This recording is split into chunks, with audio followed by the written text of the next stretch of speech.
Bonjour et bienvenue à l'épisode 337 de La Lettre Pro, le podcast IA, où nous explorons les dernières nouvelles du monde de la radio et du podcast. Je suis Bru Latour, le rédacteur en chef de La Lettre Pro, et je suis ravi de vous retrouver aujourd'hui. Commençons par une nouvelle excitante pour les jeunes auditeurs. Énergie Belgique enrichit son offre de contenu avec de nouveaux épisodes du podcast Les Petits Rêveurs. Ce podcast, destiné aux enfants dès l'âge de 3 ans, mêle contes, musique et émotion pour stimuler l'imagination et l'écoute active. Pour cette nouvelle série, les artistes Amel Bent, Soprano et Marine rejoignent l'aventure. Chacun d'eux prête sa voix à des récits poétiques qui évoquent la confiance, l'amitié et la diversité. Amel Bent partage l'émotion de sa première diffusion à la radio, Soprano nous transporte dans sa ville natale de Marseille, et Marine raconte l'écriture de sa toute première chanson. Diffusée sur Energy.be, Spotify et Apple Podcast, Les Petits Rêveurs plongent les enfants dans des univers oniriques tels que des forêts enchantées et des animaux qui parlent. La production met l'accent sur des valeurs fortes et offre des épisodes adaptés à la concentration des jeunes auditeurs. RTL a dévoilé son nouveau podcast intitulé « Les femmes ont la parole » le 20 octobre dernier, animé par la talentueuse Clara Luciani. Cette série passionnante se compose de 7 épisodes de 26 minutes chacun, et elle revisite 60 ans de libération de la parole féminine. Le podcast puise dans les riches archives sonores de RTL, qui fut la première radio à ouvrir ses ondes aux témoignages de femmes dès 1967 grâce à Ménie Grégoire.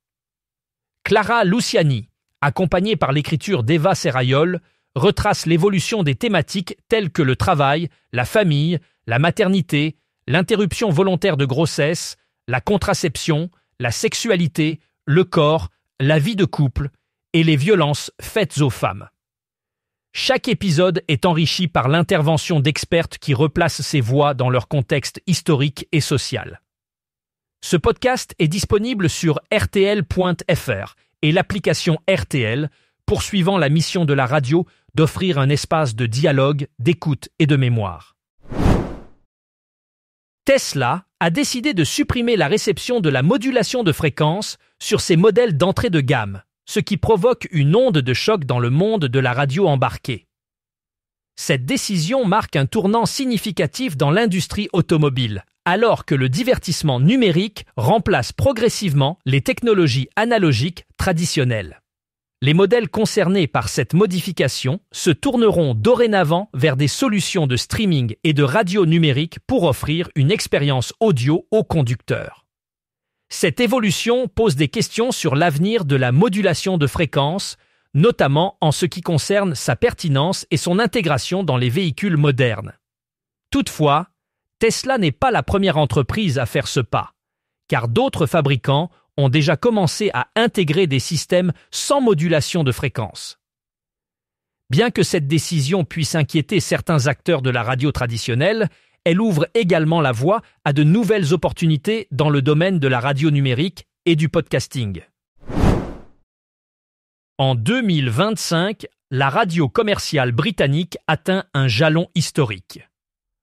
Pour la première fois, les revenus publicitaires annuels dépassent les 2 milliards de livres sterling. Cette croissance impressionnante est attribuée à plusieurs facteurs clés. Tout d'abord, l'innovation technologique a permis aux stations de radio de diversifier leurs offres et de capter un public plus large. Les plateformes numériques et les applications mobiles ont également joué un rôle crucial en facilitant l'accès des auditeurs à leurs programmes préférés, où qu'ils soient. De plus, la radio britannique a su s'adapter aux tendances émergentes en intégrant des podcasts et des contenus à la demande dans ses grilles. Cette évolution vers un modèle hybride, combinant diffusion traditionnelle et numérique, a renforcé l'engagement des auditeurs et attiré de nouveaux annonceurs. Ainsi, la radio commerciale britannique continue de prospérer dans un paysage médiatique en constante évolution. Aujourd'hui, je souhaite vous parler d'une nouvelle collaboration passionnante entre la France et le Royaume-Uni. Une alliance mondiale du podcast a été officiellement annoncée, réunissant les talents et les ressources des deux pays pour créer une plateforme innovante dédiée à la production et à la diffusion de contenus audio. Cette initiative vise à renforcer la présence internationale des créateurs de podcasts et à favoriser les échanges culturels à travers des productions communes. En mettant en commun leurs expertises et leurs audiences, la France et le Royaume-Uni espèrent non seulement accroître l'impact de leurs podcasts à l'échelle mondiale, mais aussi inspirer d'autres pays à rejoindre cette dynamique. Cette alliance se concrétise par la mise en place d'ateliers, de formations et d'événements où les professionnels du secteur pourront partager leurs connaissances et explorer de nouvelles pistes créatives. C'est une étape importante pour l'avenir du podcasting international. Vivre FM, la radio dédiée à l'intégration des personnes en situation de handicap, revient sur le web avec une programmation enrichie et accessible. Après une pause due à des difficultés financières, la station relance son activité en ligne avant son éventuel retour sur la modulation de fréquence.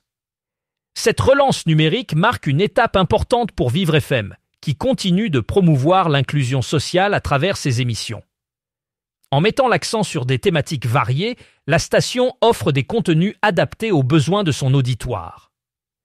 L'équipe de Vivre FM travaille également sur de nouveaux partenariats et projets pour renforcer sa présence et son impact. Ce retour sur le web permet à la station de toucher un public plus large et de se préparer à un futur retour en modulation de fréquence, tout en continuant à défendre ses valeurs d'accessibilité et d'intégration. Les radios américaines ont constaté une augmentation significative de leur audience grâce à la diffusion de chansons de Noël.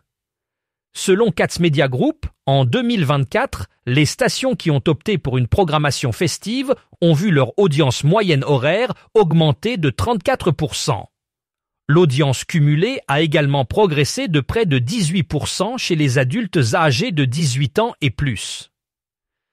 Cette hausse témoigne de l'attrait persistant des musiques de Noël qui captivent un large public et boostent les chiffres d'écoute des stations durant la période des fêtes. Les radios américaines exploitent ainsi ce filon pour renforcer leur présence et fidéliser leurs auditeurs en misant sur la nostalgie et l'ambiance chaleureuse que procurent ces classiques musicaux. La radio a beaucoup à apprendre des podcasts et l'année 2025 marque une étape cruciale dans cette évolution. Les podcasts, avec leur format flexible et leur capacité à toucher des niches spécifiques, offrent des leçons précieuses à la radio traditionnelle. La personnalisation des contenus, l'engagement des auditeurs et l'innovation technologique sont des domaines où les podcasts excellent. En adoptant ces pratiques, les stations de radio peuvent enrichir leur contenu et attirer un public plus diversifié. De plus, l'intégration de contenus à la demande et la création de formats hybrides permettent aux radios de s'adapter aux habitudes d'écoute changeantes. En s'inspirant des podcasts, les radios peuvent également renforcer leur présence numérique en développant des applications et des plateformes qui facilitent l'accès aux programmes. Ainsi, la radio peut non seulement survivre, mais prospérer dans un paysage médiatique en constante évolution. Les radios associatives françaises sont confrontées à un défi majeur avec le projet de loi de finances 2026. Ce projet prévoit une réduction de 44% du fonds de soutien à l'expression radiophonique, le FSR, menaçant l'existence de 770 radios associatives à travers le pays. Après avoir rencontré la ministre de la Culture, la Confédération nationale des radios associatives et le Syndicat national des radios libres appellent les parlementaires à rétablir les 18 millions d'euros nécessaires pour maintenir le niveau de 2024 et garantir le pluralisme radiophonique. Ces radios, qui génèrent environ 3000 emplois directs, craignent une concurrence accrue entre les structures rurales, urbaines et ultramarines. Une réduction du FSR pourrait priver certaines zones de voix locales, surtout à l'heure où les coûts de diffusion en modulation de fréquence et en DAB+ augmentent. Pour en savoir plus, rendez-vous sur le site lalettre.pro. Et n'oubliez pas de vous abonner à notre newsletter quotidienne.